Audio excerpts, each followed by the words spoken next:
If you're a Coinbase user, watch this video until the end because it looks like there's another major vulnerability. You know, all those spam emails, texts, phone calls, whatnot?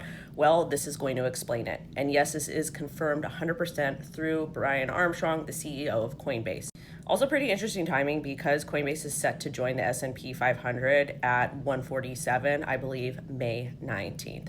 But allegedly, a bunch of hackers were able to exploit customer service workers overseas, well, support agents overseas. And they didn't just get any information. Driver's license, address, phone number, mass bank account, mass social security number, account balances, so they know exactly how much you have and obviously are targeting people with a high amount of net worth on Coinbase or that has used Coinbase. Now let's go ahead and watch this video from Brian Armstrong and then I'm going to give my thoughts. I want to make you aware of a disturbing email that we received recently at Coinbase. It was a ransom note demanding $20 million in Bitcoin in exchange for these attackers not releasing some information they claim to have obtained on our customers. Now, we like to do things transparently here at Coinbase, and so I'm going to respond publicly to these attackers by saying, no, we are not going to pay your ransom. In fact, I have a few next steps in mind that I'm going to share at the end of this video.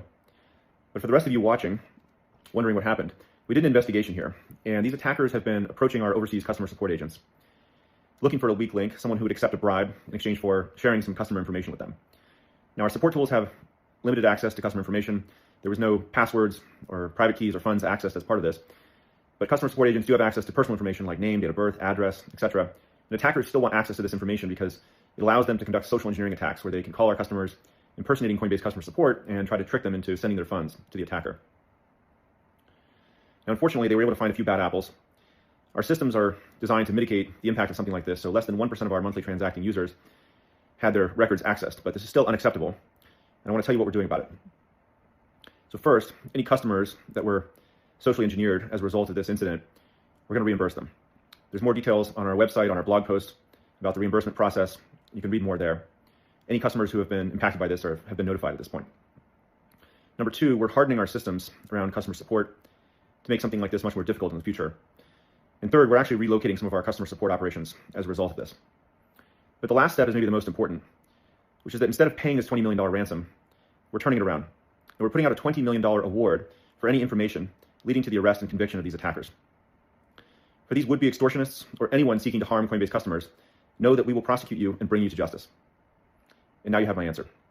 So even though I do appreciate his transparency on coming forward and saying that this happened with the hackers, that their customer support service desk was essentially exploited and that they are going to find out what's happening or who did this, why they did it.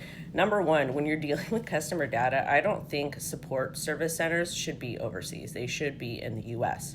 Number two, KYC is a massive problem. Most of us that join crypto join so for somewhat privacy.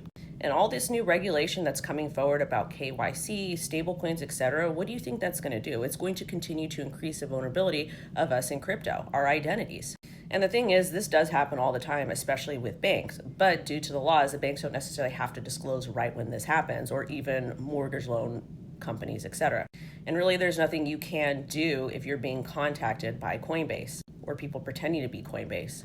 Probably the most important thing you could do is not click any links and not answer calls from these people. And be really careful with social engineering because that's exactly what they're doing. And they're able to do this a lot easier with AI.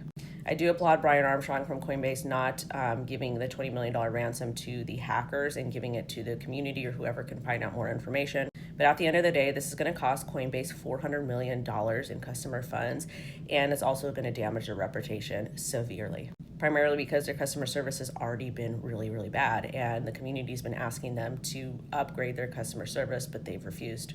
Be safe.